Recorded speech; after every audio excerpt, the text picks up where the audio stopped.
মোৰ এটা কথা বিৰাট বেছি আচৰিত লাগে। আমাৰ অসমত এতিয়াও এনে কিছুমান মানুহ আছে যিয়ে বাংলাদেশৰ কথা বেয়াকৈ ক'লে খুব বেছি দুখ পায়।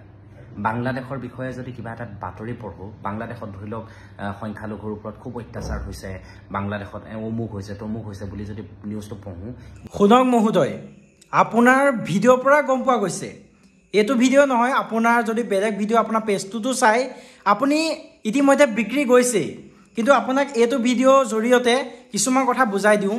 বাংলাদেশৰ কথা ক'লে মানুহে দুখ নাপায়, কিন্তু যিসকল মুছলমান মানুহ 1971 চনৰ আগত আহা তেওঁলোকক মানুহে, আমাৰ অসমীয়া কিছুমান মানুহে ঐ বাংলাদেশী মিয়া বুলি কয়, বাংলাদেশলৈ গুচি যা বুলি কয়, তেতিয়া তেওঁলোকৰ খং উঠে, তেতিয়া তেওঁলোকৰ বেয়া লাগে।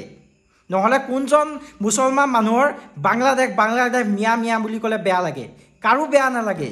যিবিলাক বাংলাদেশী হয়, আচলতে যিবিলাক মুছলমান মানুহ আছে তেওঁলোকেও বিচাৰে যে বাংলাদেশীবিলাক ইয়াৰ পৰা গুচি যাব লাগে, ইয়াৰ পৰা খেদিব লাগে।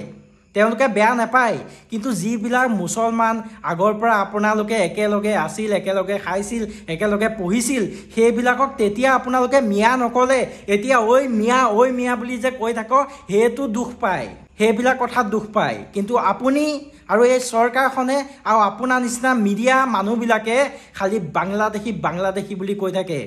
মুছলমানসকল কেনেদৰে বাংলাদেশী হ'ল? 1971 চনৰ আগত অহাসকল যদি এইখন দেশৰ নাগৰিক হয়, তেনেহ'লে হিন্দু বাংলাদেশীসকল যদি নাগৰিক হ'ব পাৰে, 1971 চনৰ আগত অহা মুছলমানসকল কিয় নাগৰিক হ'ব নোৱাৰে?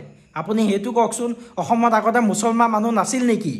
কিন্তু এতিয়া অসমীয়া কিছুমান মানুহে সেই মুছলমানসকলক বাংলাদেশী মিয়া বুলি কয়, বাংলাদেশলৈ গুচি যা বুলি কয়, তেতিয়া তেওঁলোকে কষ্ট পায়, তেতিয়া তেওঁলোকৰ খং উঠে, তেতিয়া তেওঁলোকৰ বেয়া লাগে। মহোদয় কিছুমান কথা অলপমান ভালদৰে ক'ব। মই ইমান লিখা পঢ়া মানুহ নহয়, তাৰপিছতো বুজি পাওঁ। আৰু আপোনালোকৰ নিচিনা শিক্ষিত মানুহে কেইটামান টকাৰ কাৰণে বিক্ৰী গৈ যি টি ভিডিঅ'ত কৈ দিয়ে।